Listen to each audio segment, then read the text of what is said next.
ഇന്ന് നമ്മൾ ചർച്ച ചെയ്യുന്നത് കേരളിനെ പറ്റിയിട്ടാണ്. കുറെ നാളായിട്ട് ചർച്ചകൾ നടക്കുന്നത് കേരളിനെ പറ്റിയാണല്ലോ.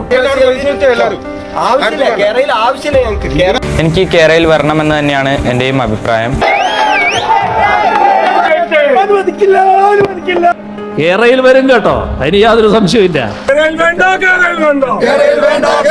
കേരളിനെ പറ്റി ഇപ്പൊ എന്തിനാ സംസാരിക്കുന്നതെന്ന് ചോദിക്കുമ്പോഴത്തേക്ക് കേരളയിൽ ഇപ്പം പുതിയ പ്രൊജക്റ്റുമായിട്ടൊന്നും വരുന്നല്ലോ, ഗവൺമെന്റ് അപ്രൂവൽ കിട്ടിയില്ലല്ലോ, അടുപ്പിലിരിക്കുന്നല്ലേ ഉള്ളൂ എന്നാണോ എല്ലാവരും പറയുന്നത്. ഞാൻ കേരളിനെ പറ്റി പറയുന്നത് മഞ്ഞക്കുറ്റിയെ പറ്റിയിട്ടല്ല പറയുന്നത്, കേരള എന്ന് പറയുന്ന കമ്പനിയെ പറ്റിയിട്ടാണ്.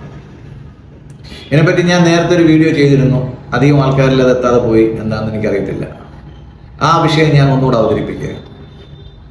കേരള എന്ന് പറയുന്ന ഒരു കാര്യത്തെപ്പറ്റി ഇപ്പോൾ പറയാനുണ്ടായ കാരണം, ഇതുവരെ റീല് നടത്തിക്കൊണ്ടിരുന്ന പിണറായി രാജവംശത്തിലെ ഇളമുറ തമ്പുരാൻ പറഞ്ഞു ഹൈവേ ഞങ്ങളെ വകയല്ല, ഹൈവേ പൊളിഞ്ഞെങ്കിൽ ഞങ്ങൾക്ക് അറിയത്തില്ല.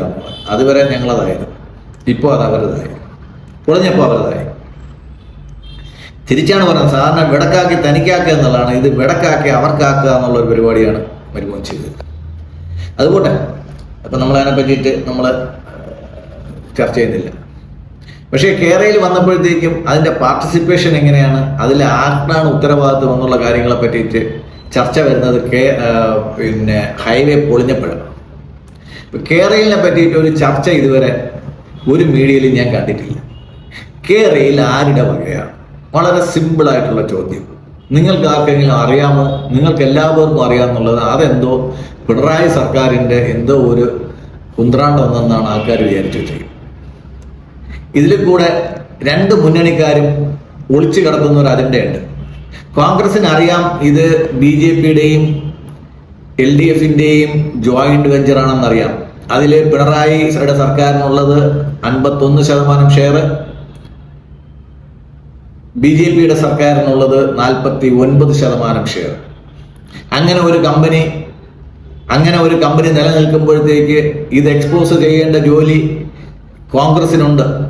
സതീശൻ എന്തുകൊണ്ട് അതിനെപ്പറ്റി സംസാരിക്കുന്നില്ല?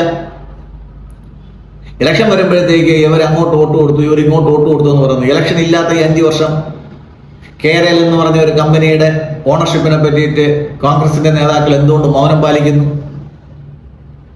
49% ഷെയർ BJPക്ക് ഉണ്ടെങ്കിൽ BJPക്ക് അതിനകത്തൊരു കൂട്ടുകെട്ടുണ്ടല്ലോ. ആ കൂട്ടുകെട്ട് പരസ്യമായിട്ട് വിളിച്ചു പറയാൻ BJP മടിക്കുന്നത് നമുക്ക് മനസ്സിലാക്കാം, CPM മടിക്കുന്നത് നമുക്ക് മനസ്സിലാക്കാം. പക്ഷെ കോൺഗ്രസ് എന്തിനു മടിക്കുന്നു എന്നുള്ളതാണ് എൻ്റെ ചോദ്യം. ഞാൻ ഈ പറയുന്ന വിവരങ്ങൾ തെറ്റാണെങ്കിൽ അതിനെ പറ്റിയിട്ട് നമുക്ക് പറയാം ഇത് CPMന്റെ മാത്രം ഒരു കമ്പനിയാണ്. ഇത് CPMന്റെ മാത്രം ഒരു കമ്പനിയല്ല, ഇത് ഊരാളുകൾ സൊസൈറ്റി അല്ല. ഇത് നരേന്ദ്രമോദിയുടെ സർക്കാരിന് 49% ഷെയറും കേരള ഗവൺമെന്റിന് 51% ഷെയറുമുള്ള ഒരു പബ്ലിക് സെക്ടർ കമ്പനിയാണ്. ജോയിന്റ് വെഞ്ചർ പബ്ലിക് സെക്ടർ കമ്പനിയാണ്. ഇത് നിഷേധിക്കാൻ ആർക്കെങ്കിലും ധൈര്യം ഉണ്ടെങ്കിൽ നിങ്ങൾ നിഷേധിക്കൂ. ഇത് അംഗീകരിക്കാൻ നിങ്ങൾ എന്തിനു മടിക്കുന്നു? BJP അവരുടെ കൊച്ചിനെ വേറൊരാളെ കൊച്ചെന്ന് പറയേണ്ട കാര്യം അത്രയ്ക്ക് ഗതികേട് BJPക്ക് എന്താണ് വന്നു പോയത്? നന്ദി, നമസ്കാരം.